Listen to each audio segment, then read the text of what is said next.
একজন শিয়া মারা গেল, বলছিলাম যে এক কাক যখন মারা যায় তখন ওই দেশে কত কাক আছে সব কাক কা কা করে জমা হয়ে যায়।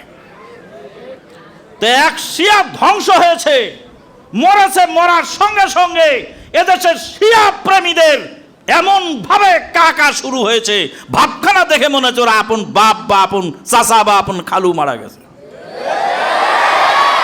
সম্মানিত উপস্থিতি, যে মরেছে তার হিসাব আল্লাহ নেবেন, তার আল্লাহর দরবারে তার হিসাব হবে।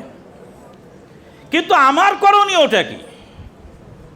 তার জন্য এত শোকে তাপে মায়ায় কান্নায় আমি ফেটে পড়ি কেন? আর গালাগালি করারই বা দরকার কি? যেমন গালাগালি করাটা উচিত নয়, তার মৃত্যু হয়েছে, তার আমল এবং তার আকীদা বিশ্বাসের জবাব